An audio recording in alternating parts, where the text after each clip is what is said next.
at this time.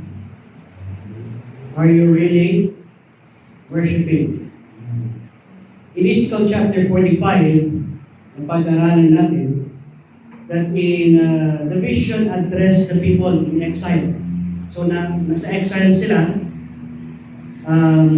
sakop sila ng Babylonia, and Ezekiel chapter 40 to 48 is all offering the hope of restoration. Na one day na magkakaroon ng restoration with the renewed temple and leadership and worship. Now, pagdating sa Ezekiel chapter 46, is we will talk about worship. What is really worship? What is worship? Ano ang worship? Worship is our response. No, this is our response to who God is and what He has done. Yun ang katotohanan. Kaya nga, makikita natin, ang worship is not just singing. Ang worship is not just hearing God's word. No, it is our response. Pag sinasabi natin response, anong Tagalog ng response?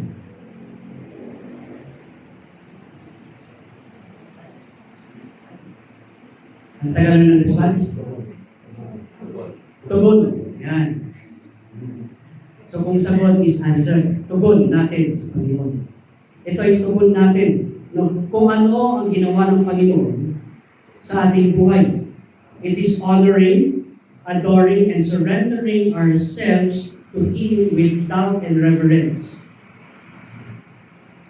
Kasama ang pag-ibig at kasama ang pag sinasabi natin reverence is yung paggalang. No? So, what you're doing right now is you are worshiping the Lord by hearing God's word. Kaya na, you are worshiping the Lord by singing. No? Kaya na, you're worshiping the Lord by reading the scripture. It is our response. Response natin. Kaya kung anong ginagawa mo here, no, anong ginagawa mo at the middle of everything, that is how we respond to God. How we respond to life is how we see God, who God is. Kung paano tayo mag-responde, kung paano tayo tumugon sa mga nangyayari sa ating buhay, ganun din ang ating tingin sa ating Panginoon. No? That is how we look at God. Kaya nga in Ezekiel chapter 46, ay napakagandang chapter that it will let us see na talagang papakita sa atin kung ano talaga ang worship. Simply, in simple terms, ang worship is loving God back. Loving God back with words, action, and life. No? Okay. Tignan niyo to. It's with words, it's in your mind. With action, it's in your hands and the action that you do. And your life is this. No? Kaya ngayon, yun nasa puso natin. Worship is loving God back with the words that we have, with the action that we do, and with our life. Yung buhay natin. Ano yung mga aspects of worship? Aspects of worship is number 1, reverence and awe. No? So when we say reverence, is honoring God, recognizing God's holiness and greatness. We respond to God's holiness. How do we respond to God's holiness? We live a holy life. No, as much as possible, ang response natin, ang tugon natin, because we know that God is holy and God is great, we will give Him the great time sa ating buhay. We will give Him the holy time sa ating buhay. No? Kaya nga, reverence and awe. Yan. How we respond. Pangalawa is praise and thanksgiving. Declaring His goodness. Dahil napakabuti ng Panginoon, we respond in what? Praise and thanksgiving. We respond in praise and thanking God dahil sa kanyang kabutihan na ginagawa sa ating buhay. Pangatlo, how we respond and how we see God. No? If we see God being obedient unto the cross, then we will also be living in a way that pleases God. No? Obedience. Obedience din. Our response of obedience is also, sabi mo ng worship. Yung response din natin, yung tungkol natin na sumunod, obey, is our response to how God had obeyed in the death of His cross. Kaya Romans chapter 12 verse 1, I beseech you therefore, brethren, by the mercies of God, that you present your bodies a living sacrifice. Sacrifice means what?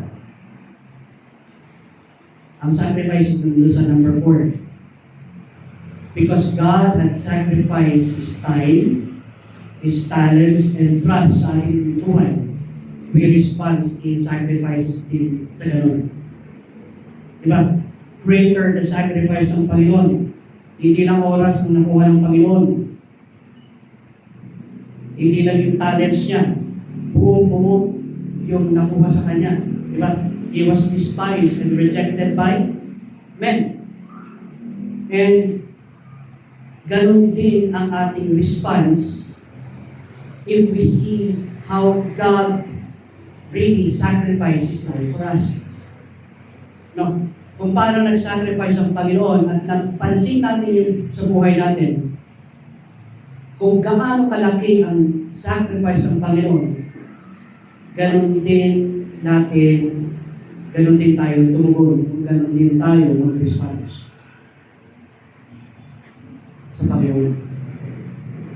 Pero kung hindi natin nakikita yung mga sacrifices na ginawa ng Panginoon sa ating buhay, giving our time, talents, and trust is minimal. No. Giving our time, talents, and trust is minimal. Kaya nga, every time that we pray, we need to pray na talagang makita natin, Lord, it is because of your sacrifices that I am here. It is because of your sacrifices that I am blessed. It is because of your sacrifices that my life is having these kinds of luxury, is having these kinds of, sabihin mo na, lahat ng aking need ay naproprovide. It is because of the sacrifices that God had done sa buhay. And lastly, pagdating sa aspect of worship, is spirit and truth. Worshiping from the heart grounded in God's Word. John chapter 4, verse 24, God is Spirit. And they that worship Him must worship Him in spirit and in truth. What's truth? Anong katotohanan? Ang truth is not what we feel. Yun ang katotohanan. Our emotion can deceive us into playing into yung trap isipan. Kaya nga, tingnan natin kung ano yung katotohanan. Saan ang katotohanan? It is only found in the Scripture. Sa Bible. No, sa Bible lang nahanapan ng katotohanan. Not even doon sa mga secular principles na meron tayo sa buhay. Kaya we need to understand that when we say worshiping God in spirit and in truth is, ano ba ang spirit? Ano ba ang fruit ng spirit? It is love, joy, peace, long-suffering, gentleness, meekness, temperance. Against such there is no law. No. Pero makikita natin, sa buhay natin bilang isang mananampalataya, that is what we call in spirit. In spirit. If we are reaching doon sa point ng ating buhay, that we are not happy in life, then why? Bakit? It's either you're not walking in the Spirit, or you're just walking in your emotion. Emotions are not the Spirit fruit. It is love, joy, peace, long-suffering, gentleness, meekness, and such things.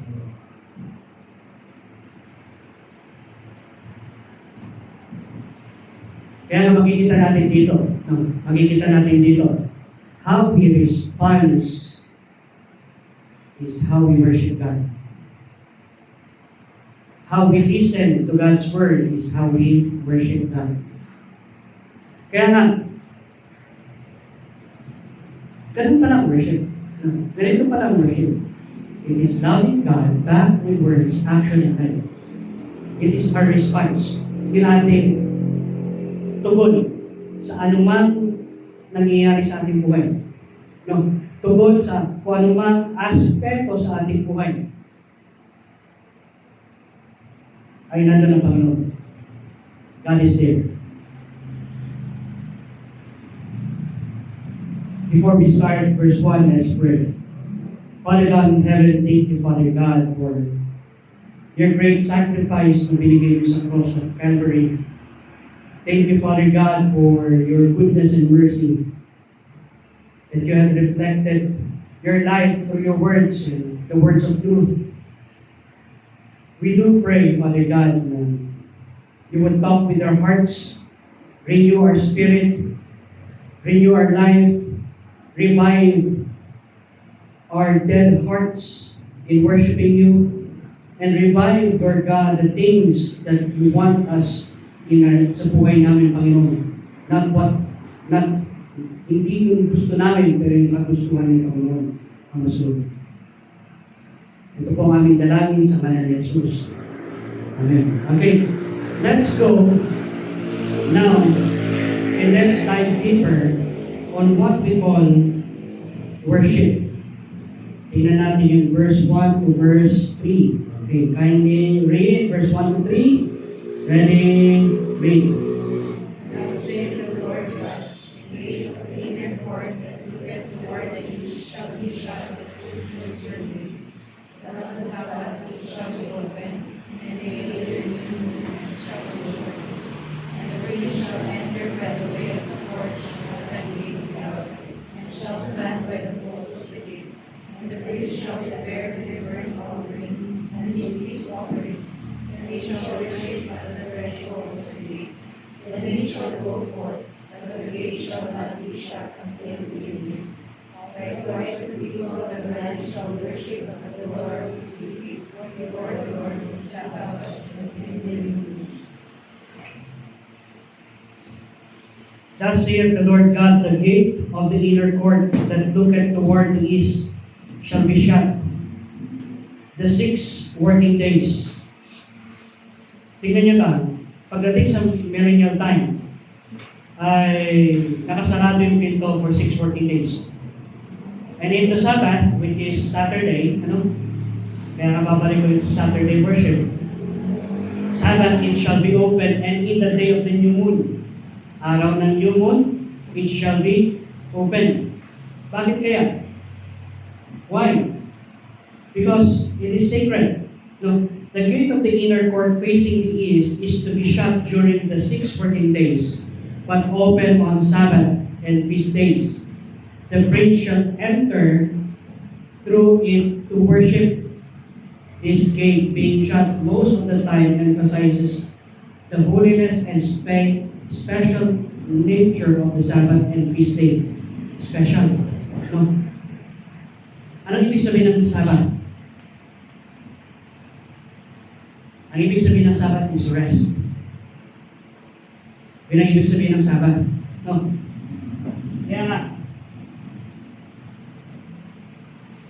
Kaya nga in Genesis chapter 1, ay nandun yung ibig sabihin ng Sabbath. And in the 7th day, He rested. Genesis chapter 2. No. And in the seventh, He rested. Rested from what? All His works. No. We are trapped sa ating generation to be more workaholic.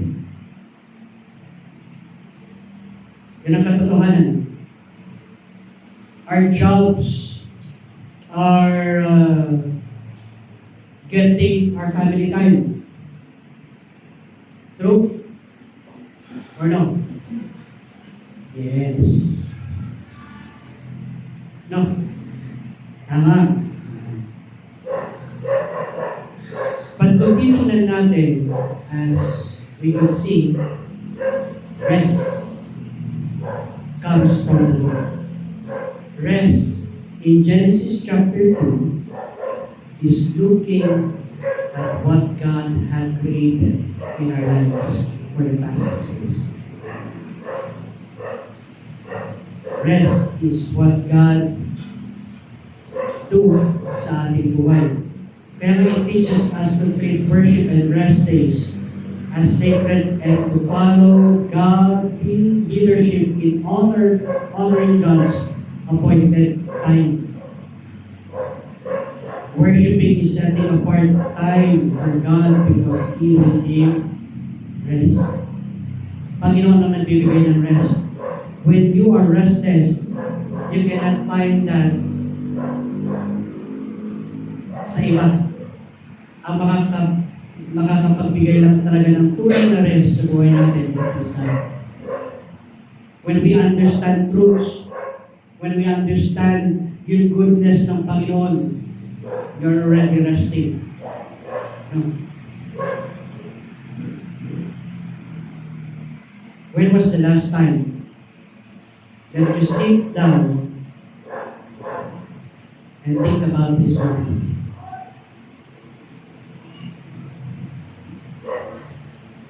When was the last time that you sit down and think about what God had truly done sa buhay mo? Kaya nga, sa millennial time, nakita ng Panginoon that in our days, are restless ang mga tao. The reason why kung bakit sila restless is we are not truly worshiping God. If we are truly worshiping God, kahit napaka-busy ng schedule, kahit napakadami ng workload of studies, if you really intend to give time sa Panginoon, you really intend to give time. Kaya nga it teaches us to treat worship as restless. Pangalawa, tingnan natin. Number 4 to number 8. Verse 4 to 8. Can you read verse 4 to 8? Ready? Read. And the burnt offering that the priest shall offer unto the Lord in the Sabbath day. And the ram without blemish, and the meat offering shall be a lamb offered, and the meat offering for the house shall be holy, and the meat of the oil for the family. And in the day of the new moon shall be a yam without blemish, and 6 lambs of the ram, they shall be without blemish. You shall prepare a meat offering, an ephah for a bull, and an ephah for a ram, and for the lambs according to 6 times shall be and then you can oil of an ephah. And the three shall enter, you shall go there by the way of the morning, and you shall go forth by the way of The priests offer burnt offerings and grain offerings on the Sabbath. Ito, tingnan niyo to. Specific animal, Walang blemish. Ano? Yung sinabi dun sa verse 4 to 8. Walang blemish. And grain offerings are detailed. This ritual express devotion, atonement, and thanksgiving. Tingnan ito. This would be done how many times?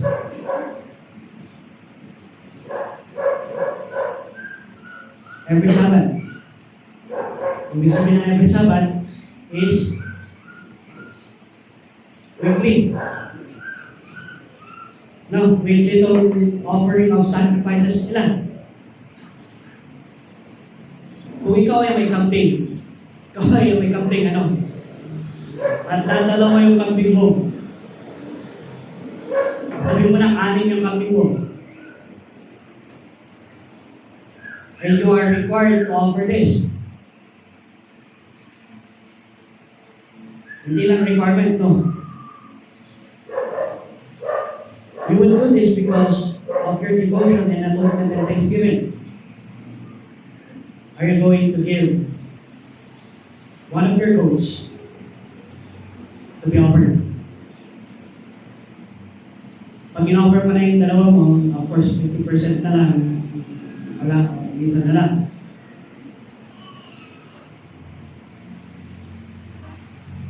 Kaya nga sacrifice. Pag sinasabi natin sacrifice, it's a specific detail of sacrifice dahil dito natin magpapakita yung pagkadiboto natin kay ating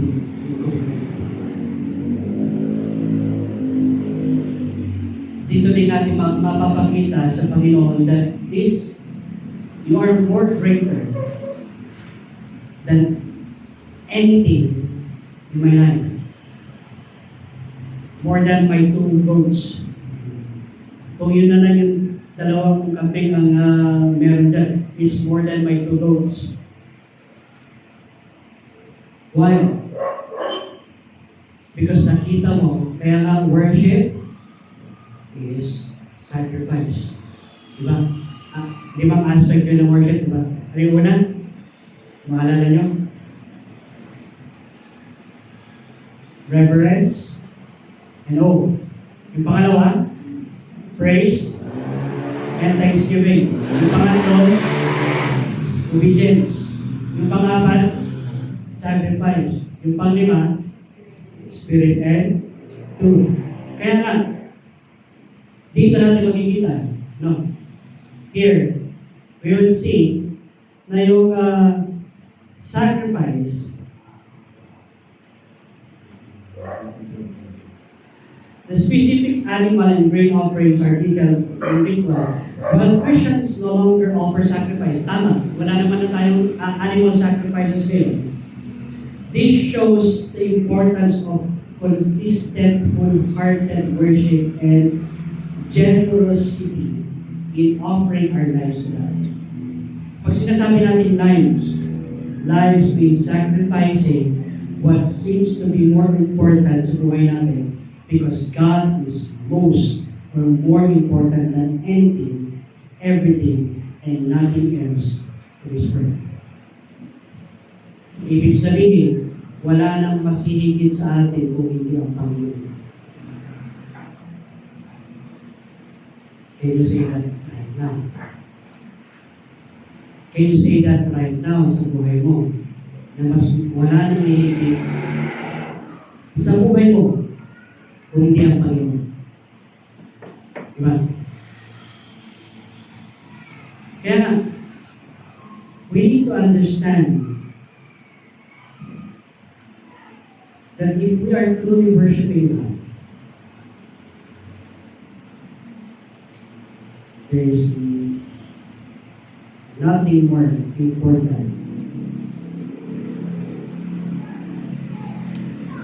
than that. God is worth all. God is worth all. Kaya nga, tingnan niyo to. We should model devotion and generosity toward God. Why? Because ang naunang nag-devote ng kanyang buhay at ang unang nagbigay, isang Panginoon. Let us remember John chapter 3, verse 16.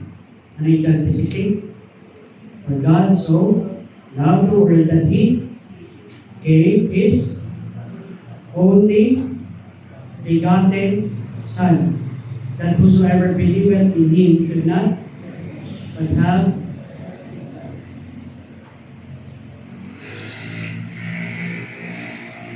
comparing to what we can give. Comparing to what we can give. Can we give our only begotten Son to worship God?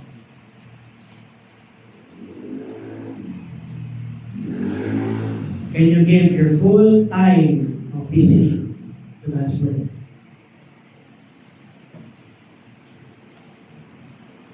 It's something, right? Tama?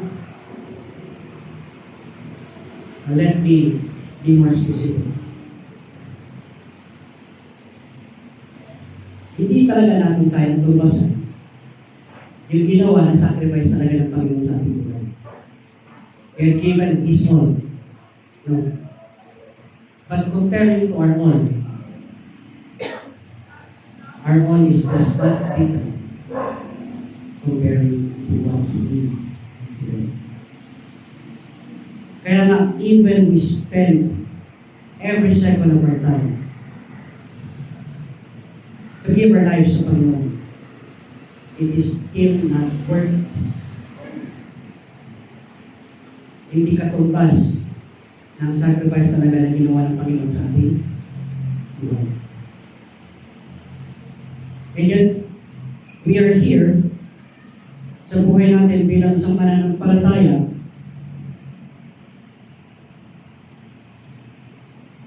that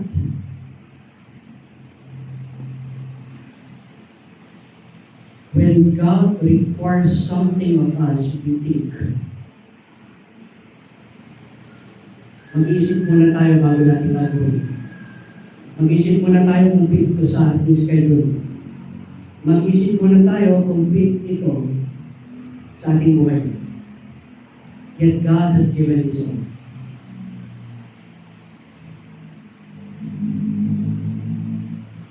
Kaya nga, when I come to this message, itong message na to, I come to say sa Panginoon, sorry Lord. Yung katotohanan, kahit ako, no? Kahit ako, kung i-compare ko yung aking, sabi mo ng aking ginagawa para sa Panginoon, it is just but small.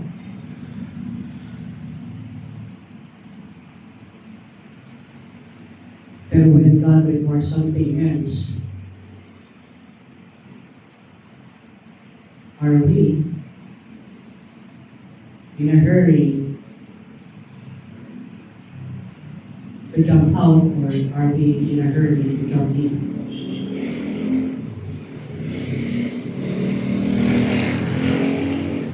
Kaya nga, we should model devotion and generosity toward God, because God has been generous and God has been devoted sa atin. Kaya the song na makikita natin sa buhay ng bawat isa, tingnan niyo ito. No? Since it's Mother's Day, we thank God because God has given us mothers. Right? When was the last time you thank God for your mother? When was the last time you really treat him or her, no, you really treat her, na hindi ikaw yung ititreat ng nanay mo, ikaw naman yung mag-treat sa kanya.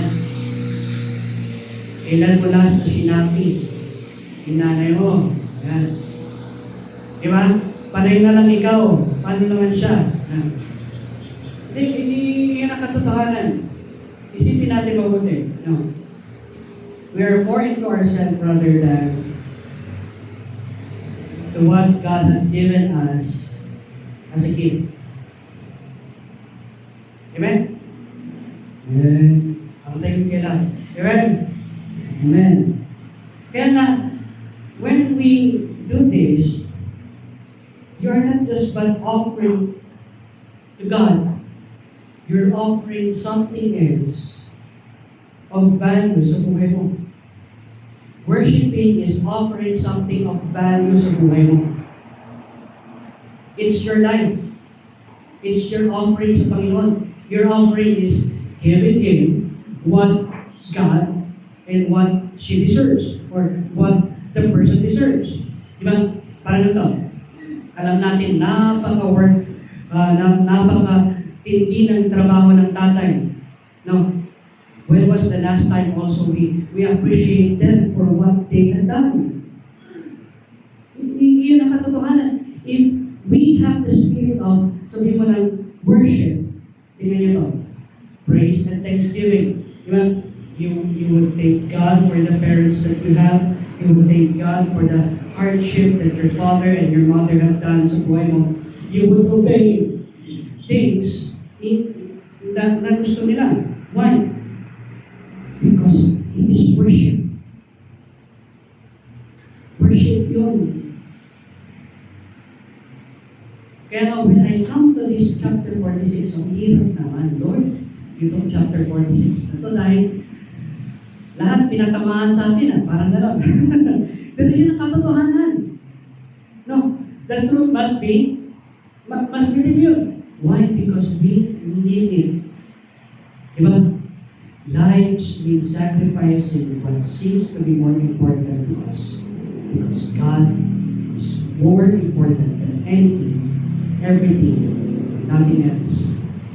It is God that will promote you. It is God that will give you jobs. It is God that will provide for your needs according to His riches and according to His glory. It is God that will do anything to settle things sa buhay mo. It is only Him. Kaya tingnan natin itong verse 9. Now, verse 9 to 11. Ready, read. But when the people of the land shall come before the Lord in the solemn feast, he that entereth in by the way of the north gate to worship shall go out by And he that entereth by the way of the south gate shall go forth by the way of the north gate. We shall not return by the way of the gate whereby he came in, but shall go forth over the sea. And the princes in the midst of them, when they go in, shall go in, and when they go forth, shall go forth.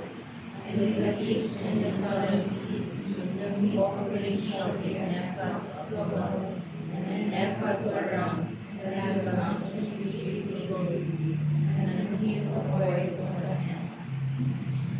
Okay. Next verse, from verse 12 to verse 14. Now when the priest shall prepare a voluntary burnt offering or peace offering voluntarily unto the Lord, one shall open him and the gate that look toward the east, and he shall prepare his burnt offering and his peace offering, as he did on the Sabbath day. Then he shall go forth, and after his going forth, one shall shut the gate. thou shalt daily prepare a burnt offering unto the Lord of a lamb of the first year without blemish. Thou shalt prepare it every morning. And thou shalt prepare a meat offering in the sixth part of the ephah, in the third part of the hin of oil, to temper with the fine flour, a meat offering continually by perpetual ordinance unto the Lord. Thus shall thou prepare the lamb and the meat offering and oil every morning for a continual burnt. Okay, tingnan ito Kaya nga ang Panginoon carnivorous meat offering. So, dalawa lang, meat sa kafar, ephah. So, yung ephah na yun is walang event. So, now, take a look at this. When people come to the feast, they enter and exit to different gates. Kung pumasok sila sa east gate, lalabas sila sa west gate. Ano? Kung pumasok sila sa south gate, lalabas sila sa north gate. Bakit? Parang mas maganda nata na kung saan ka pumasok, kasi mas malapit sa iyo yun, doon ka nang lalabas, di ba? Hindi. May worship yun. May ibig sabihin yun. Entering and exiting through opposite gates may symbolize transformation. Di ba? Kaya nga, living God's presence change. The daily burnt offering emphasized ongoing worship and dedication. Yung dedication mo ba? Na pumasok ka sa south, lalabas ka sa north. So, ang ibig sabihin nun is, it symbolizes transformation. You're leaving behind what is not necessary. Kaya nag-sacrifice ka eh. Bakit ka ba nagsasacrifice? Bakit ka ba nagkakaroon ng peace offering? Okay, what's the reason for peace offering? Para magkaroon ka ng peace. Okay, good. So, bakit ka mag-peace offering? Are you at war sa Panginoon?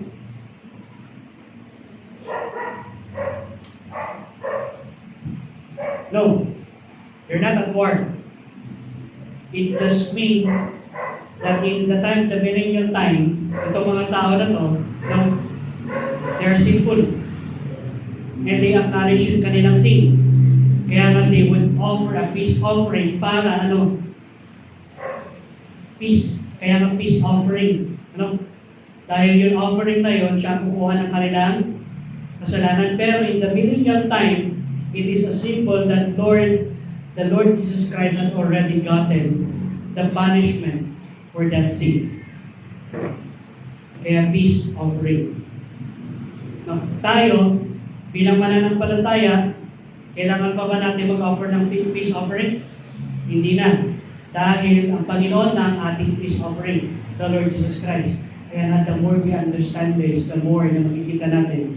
Every time we ask sin, every time we ask forgiveness sa ating kasalanan, we are what? We are remembering the sacrifice that God, that Jesus Christ had done on the cross of Calvary. Kaya nga asking forgiveness is not that simple. Asking forgiveness is not just sorry, Lord. But asking God, sorry because I have done this, and ito ay isa kung bakit napangako sa puso. Ito ang isang kasalanan kung bakit timanak ang iyong dugo. Ito ang isang kasalanan kung bakit mo ako tinakpan ng iyong dugo. Atonement.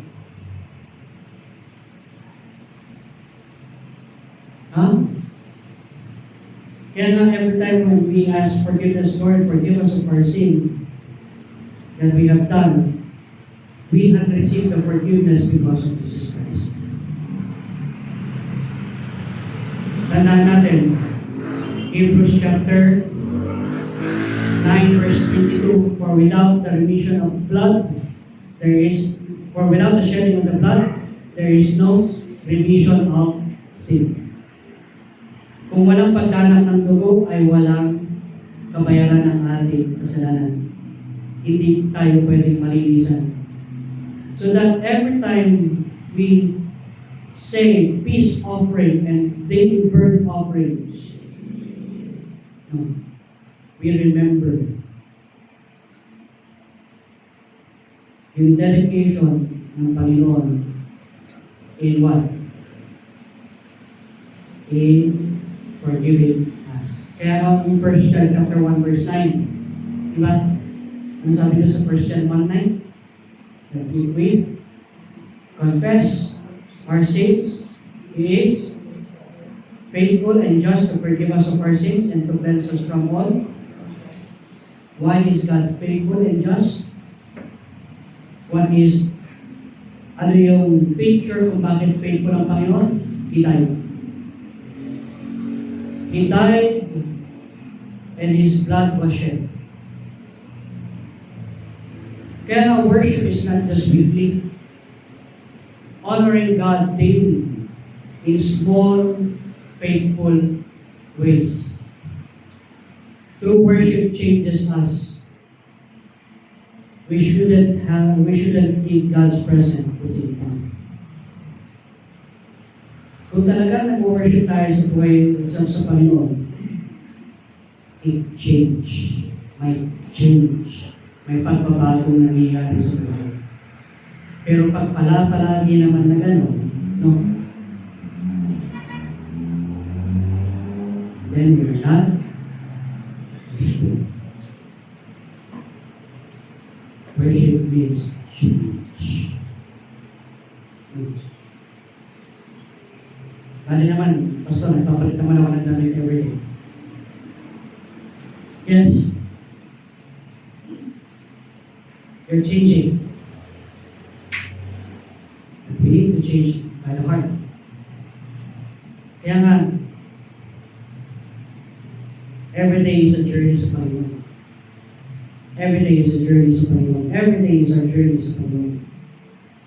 Now, when we understand true worship changes us, we shouldn't leave God's presence at the same time. Ilang beses mong iniwan ang presensya ng Panginoon sa buhay mo this week? That's why life is not changing, because we are living God's presence.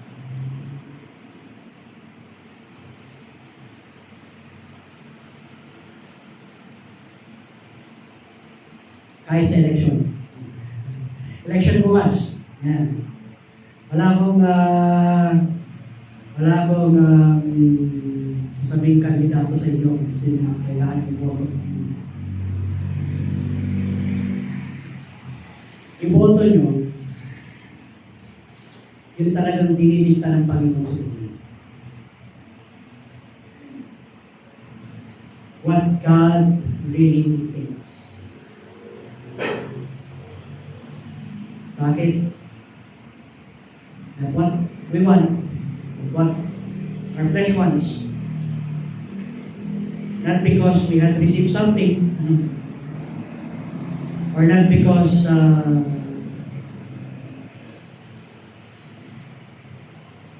may utang na loob tayo sa tao na yun. But we would vote because we understand that that person is true sa kanyang calling to serve the country. Is true sa kanyang calling to serve this city. Is true sa kanyang calling na talagang magsilbi sa kanyang probinsya. Hindi dahil gusto niya magpayaman. Pero dahil gusto niya magsilbi. Pero lahat naman, Pastor, lahat naman nagsasabi, gusto ko magsilbi sa ating nasyonal. Pero makikita mo naman kung ano ang mga bagay-bagay sa kanyang buhay. No? Parang ito, example na lang. Pag alam mo maraming utang yung tao na yun, huwag mo lang iboto. Bakit? Kasi gagamitin niya lang ang politics. What? To pay his debts? No! Maniwala ka, hindi yan magbabayad ng utang. No. Ang gagawin niya is para magkaroon siya ng immunity. Not to pay.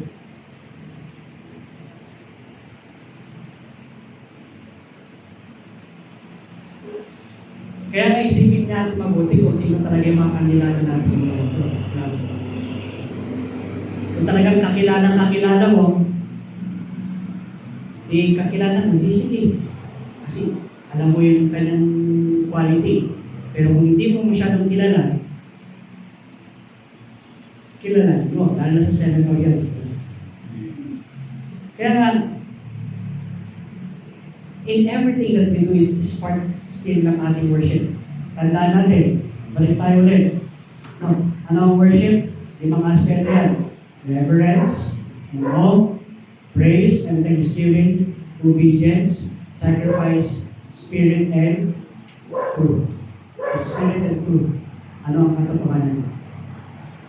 Now, what's true?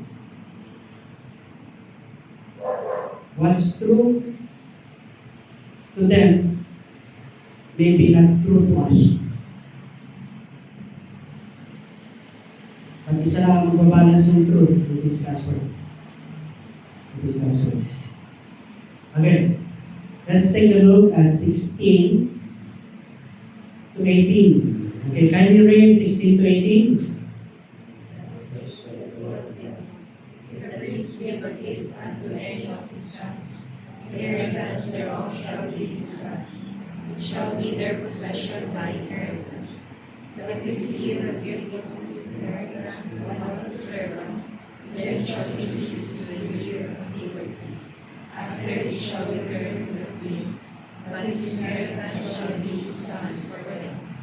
Moreover, the prince shall not take of the people's inheritance by oppression, to thrust them out of their possession. But he shall give his sons inheritance out of his own possession, that my people be not scattered every man from his possession. Tingnan nyo ito Verse 18. Moreover, the prince shall not take of the people's inheritance by oppression. Connected din sa selection, di ba? Kung alam nyo, kung alam yung nagnanakaw ng lupa ito, huwag nyo lang imoto. Yan. Kung wala kayong mapili kasi wala talaga, walang qualified, limit lang. Pero nakakatakot kasi doon is baka lagyan ng machine. No? Kaya nga, just choose the lesser evil. So, moreover, the prince shall not take the people's inheritance by oppression, to thrust them out of their own possession. Ibig sabihin, palayasin sila. Ano? But he shall give his son the inheritance out of his own possession, that my people be not scattered every man from his possession. If the prince gives land to his son, it remains theirs. No? Sa kanila yan. If he gives it to his servant, pagkatapos ng 50 years, babalik sa kanya. Bakit? Inheritance yun. Inheritance yun. So, it is just a loan.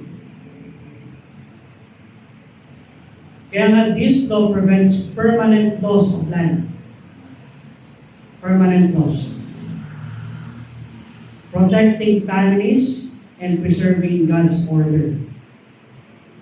It reflects fairness and stewardship. Fair ang Panginoon pagdating sa land. Fair ang Panginoon pagdating sa pagbibigay niya ng lupa.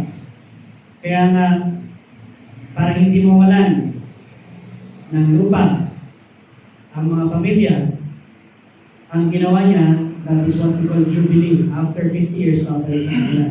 Wala tayong ganung law sa Pilipinas. No? Wala. Kung meron man, hindi maganda sana, no? Ibalik na sana lahat ng mga lupa ng bawat isa. So, kaya the law prevents permanent loss of land. Kaya kaya na, pinag-usapan natin. Kaya na. Kaya 2006, right? No? 2006. So, 2006, hindi sinabi nung subdivision na may babayaran pa. May babayad ka, nagkuman ka ng, alam mo, wala, di ba?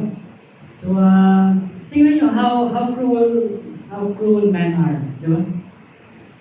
Nabili mo yung lupa na maayos, tapos dahil under subdivision, may loss sila sa sarili. Tama? Magawa sila ng sarili ng batas para ano?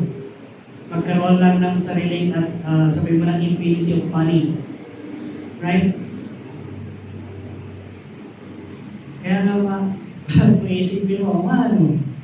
Ayan. Pero pagdating sa Panginoon, very, very pantay ang tingin ng Panginoon pagdating sa lupa.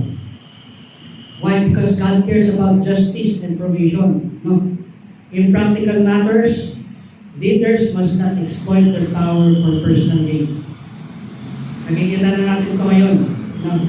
Leaders are exploiting their powers for personal gain. Maraming. Kaya nga, use authority to serve others, not to enrich yourself.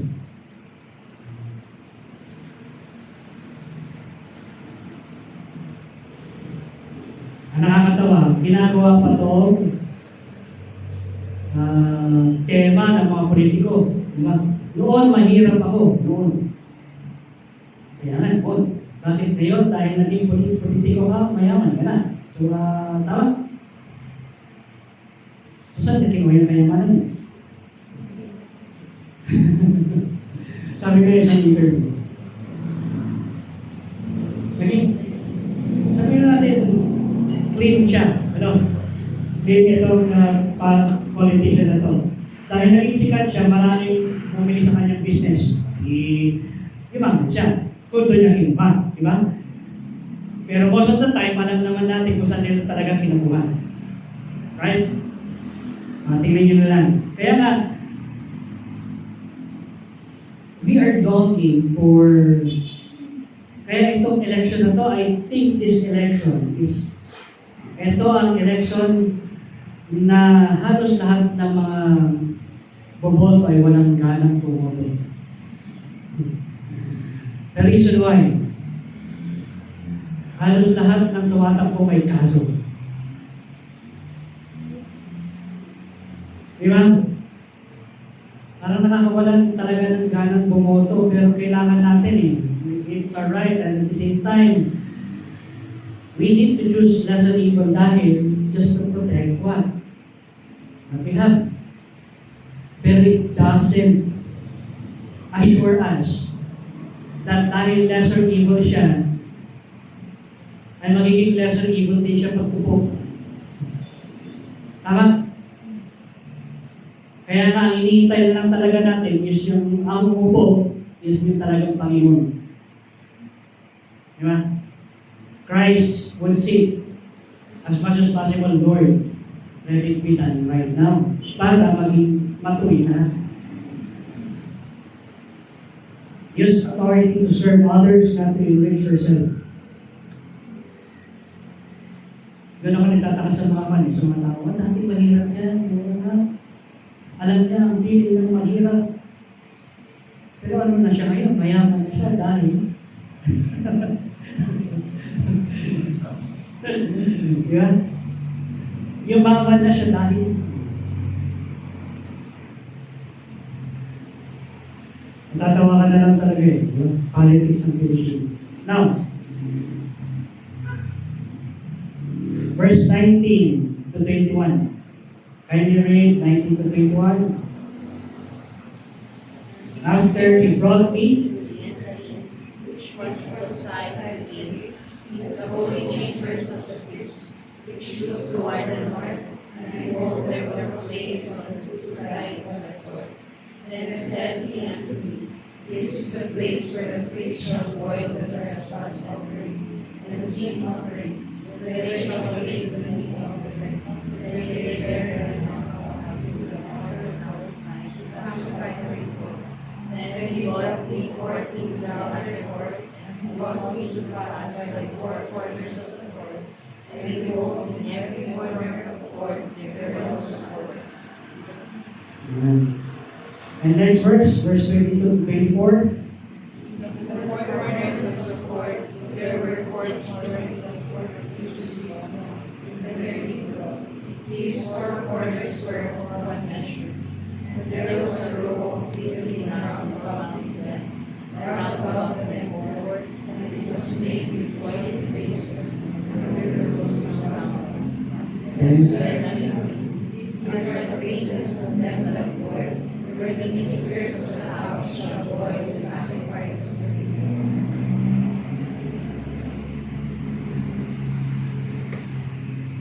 Designated areas are set for priests to boil and bake offerings. Buti na lang, meron tayong kusina sa taas. Okay. So, designated areas are set for priests to boil and bake offerings. Why? There are clear boundaries between the sacred and the profane. Alam natin yun sa chapter 41 and 42. Priests have special areas to prepare sacrifices without defiling holy places. Yan silang chamber sacrifice. Bakit? Because this would teach us reverence for sacred duties, careful stewardship of what is set apart to God.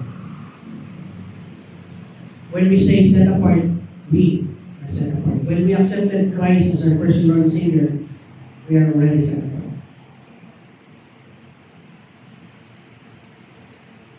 Alam natin yung mga boundaries natin. Respect is what holy and what God values, the order.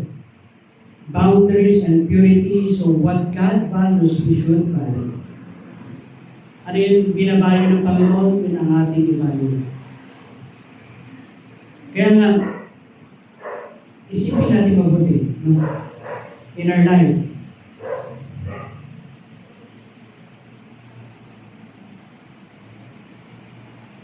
What God values.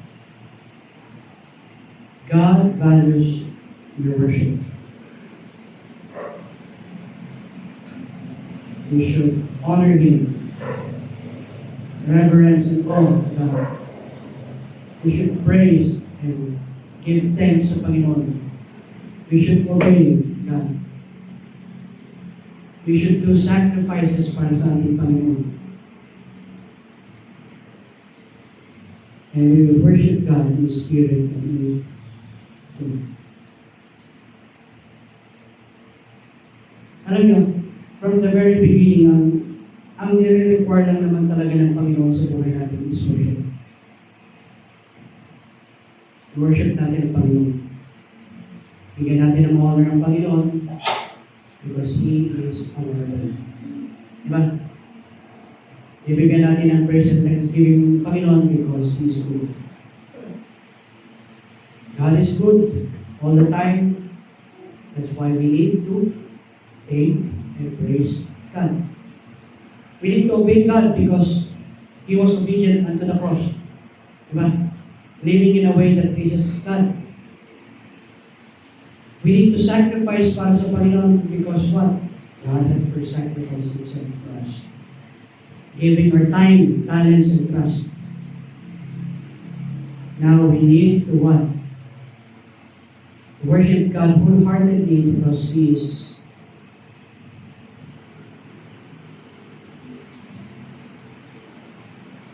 giving us what is truth.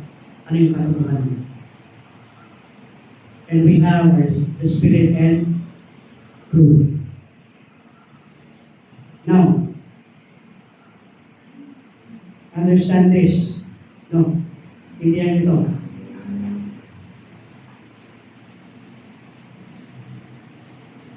In our life, singing in the church is worship. But it is all, but also is serving others. As you serve others, that is worship. As you serve others, that is worship.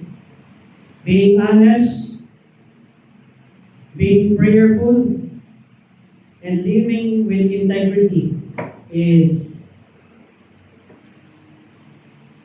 also worship. True worship is not just what we do on Sundays, but how we live in our daily life. True worship is not just what we do on Sundays, but how we live every day. Every day sa buhay natin. Araw-araw. Paano ka ba namumuhay? Iba ka ba sa church? Iba ka sa bahay mo? Iba ka sa school? Then, What kind of worship is that sa Panginoon? Anong klase worship yun sa Panginoon? Tandaan natin, ang worship natin is how we respond, no? How we respond to God's faithfulness is how we truly worship Him. Paano ka mag-respond every day? Paano ka mag-respond sa classmate mo? Paano ka mag-respond sa workplace mo? Paano ka mag-respond sa mga tao sa buhay mo? Paano ka mag-respond sa mga situation sa buhay mo? Paano ka mag-respond sa trial? Paano ka mag-respond sa pagsubok sa buhay? That is how we truly worship God. How we respond. Kaya the question is, what is your response? Anong response ko sa Panginoon? Ano ang ating response sa Panginoon?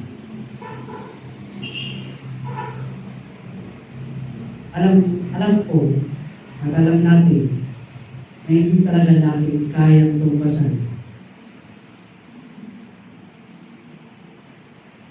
yung faithfulness ng Panginoon. But, what we can do is to give what is the best for the Lord. The best time para sa Panginoon. The best response is your best response sa Panginoon. God will accept any response as long as it is done at our best. Kaya na, let's just think for a while. With every head bowed, eyes closed.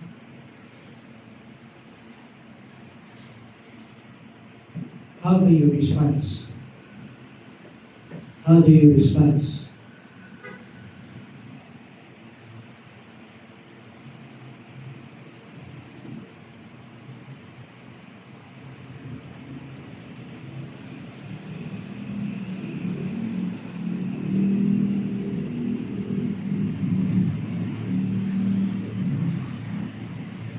Paano tayo mag-respond?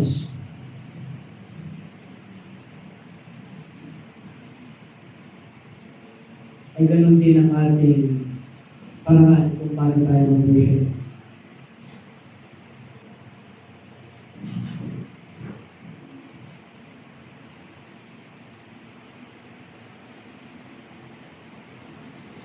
How we respond.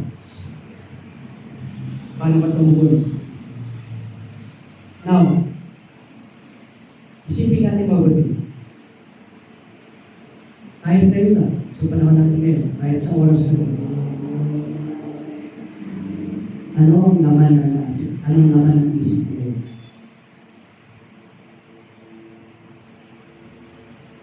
And that's how you respond to what God is offering. If you cannot give God your 100% time to Him, if you cannot give your 100% time sa Panginoon, then that is the devotion sa Panginoon. And we are all guilty about it. Lahat tayo guilty tayo dyan. Kaya nga itong message na to ay pinalabas ng Panginoon para sa atin. We need to respond in the way.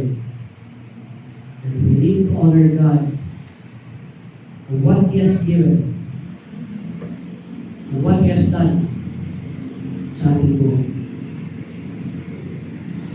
Honoring God because God had first loved us. Honoring God because God had first sacrificed for us. Honoring God because God was obedient unto the cross. Honoring God because He is our Lord. How we respond to God's faithfulness is how we do worship. So give you time to think.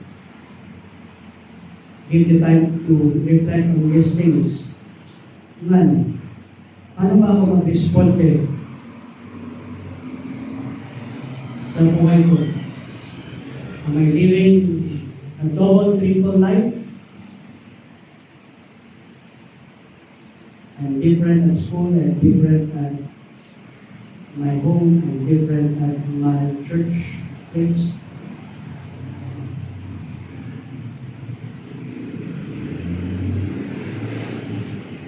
So we need to correct yung mga bagay na yun sa buhay natin. Response to God's faithfulness.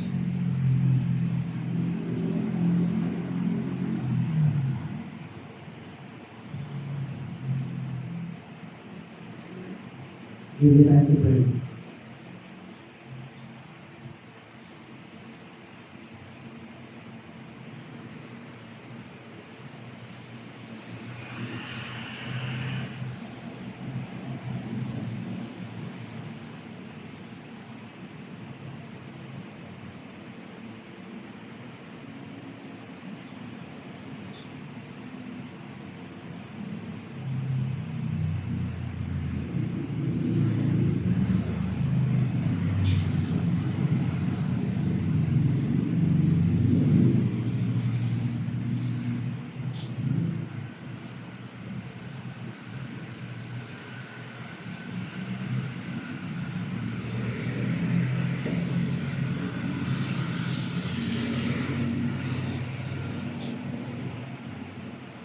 Father God in heaven, thank you, Father God, for your word.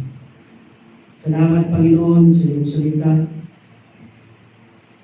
Right now, we understand what is the meaning of worship. Worship is our response. And how we understand your character sa Panginoon. And how we understand who you are. And how we see your faithfulness. And how we see things that you have done in our life. Lord, help us to respond in a way that is pleasing to you. Help us to respond in a way that would honor you. And help us, Lord God, to respond in a way that it will please you. Thank you, Father God, for giving us a sign. Thank you for your goodness and mercy. And thank you, Father God, that you are so good and you are so faithful.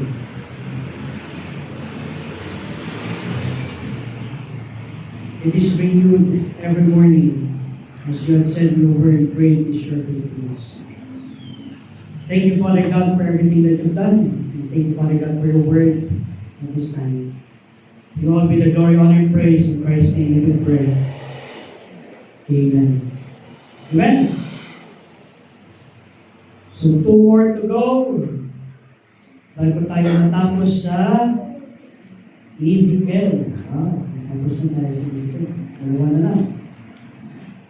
47 and 48.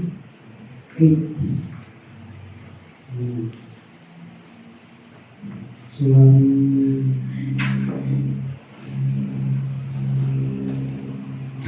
pag-pray natin yung next. Okay, so let's all stand para sa ating tithes and offering at this time. Let's ask Brother Gary and Brother Jango to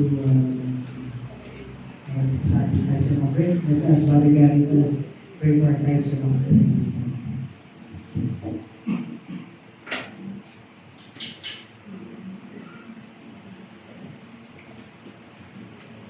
Let's pray. Father God in heaven, Lord, kami pinagpapasalamat sa araw ng Lord, at salamat Lord sa presensya ng bawat isa, salamat Lord sa reminder of God kung paano kami tunay na mag-puri sa iyo, Lord. Message, may kagad ng pangunahan ng God. Hindi ang harapan mo. Father, we thank you so much for this time also that we can bring back our lives in our prayer, because it's the one of God that is the vision. Thank you, and I ask all these things for Jesus' name. Amen.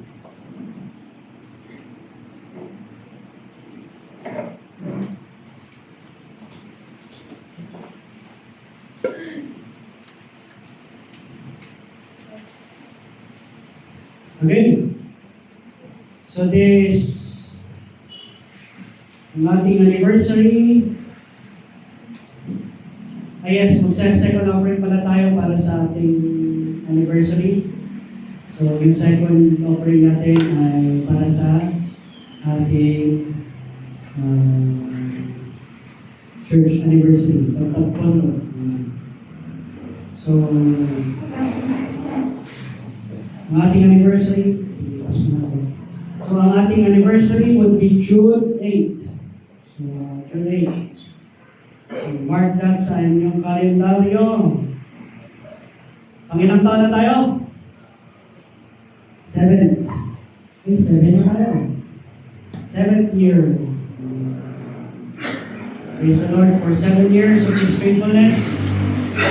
And pag-usapan natin next week in venue, pag nandito na yung mga natis karamihan. Yung venue natin. So, at the same time, pag na kayo mag-alala sa speaker, meron na tayo speaker. So, okay? Ano pa?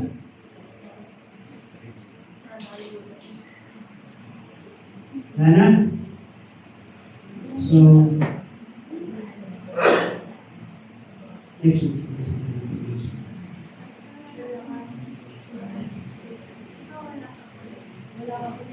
Ay pala, no? Problema, wala pala ako next week. So, pag-usama na lang natin sa GC. Okay. Thank you for reminding me. Next week pala, wala ako kasi I will be speaking dun sa church nila Pastor Demi sa kanilang anniversary. Iiwan ko ang malamig na lugar, pupunta tayo sa mainit na lugar. So, noon yun. So, pag-pray nyo for person. And, ano ba? Wala na? Meron pa pang announcement na nakakalitan? Ladies, meron kayong practice? Meeting? Practice? Young people, meron din tayo? Yan. And, ano pa? Happy Father's Day! Yan. Maraming sobra nung Friday, kaya yun pa rin ang ating